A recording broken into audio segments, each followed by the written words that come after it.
Alright, we would like to introduce you to our traction drive and show you the components inside of it.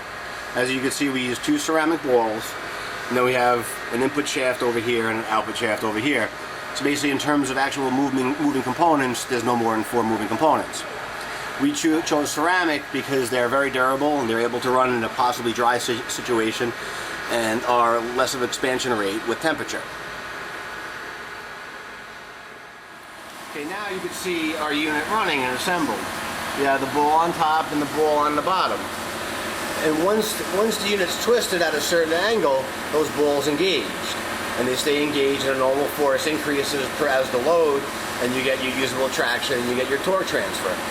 So inside you can see the ball up top, ball on bottom, the output shaft, which we nicknamed the cup because it looks similar to a cup, and here's your input shaft. And you have your motor driving your input, and you have a 2.5 to 1 ratio, and down here you see the RPM slower with more torque.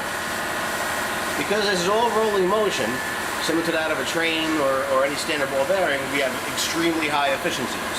Of course, nothing will ever surpass 100%, but we have testing documentation and proof with all calibrated instruments that we are pushing the very high 90s throughout the torque range. This unit will be sealed up, obviously. There will be an oil level inside here to make sure the bearings holding the shafts on both sides get lubricated properly. And also that the balls inside doing the work will be lubricated properly.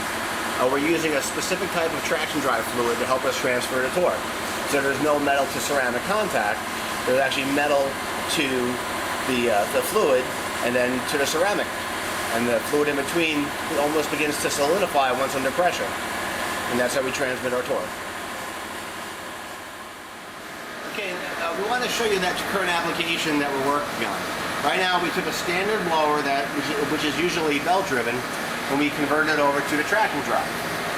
And the reason why we did that is with V-belts, timing belts, and even gear drives, the efficiency you actually get out of them is not always as high as some of the manufacturers will rate them out to be. And we have proof of that. Where on this unit right here, you usually have a belt drive system. We save around 15 to 25% of work, energy required to work, to actually move the same amount of CFM. And that's all basically because for rubber belts, for example, you have the Poisson's ratio and you have other aspects occurring as it's driving. So basically you lose your efficiency from 2 components. The required energy to keep the belt driving and to keep the pulley spinning, and then you have a loss of how much efficiency is lost once it's under load. So there's 2 components that actually compile the total loss.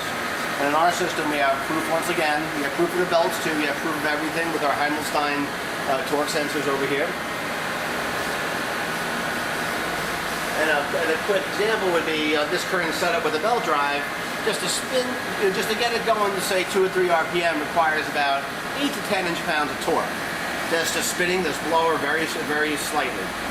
But with the traction drive, it requires just 1 inch-pound of torque just to spin it. So there's one of your components right there. And then under load and under speed, we have a much higher efficiency rating than V-belts and timing belts and gear drive.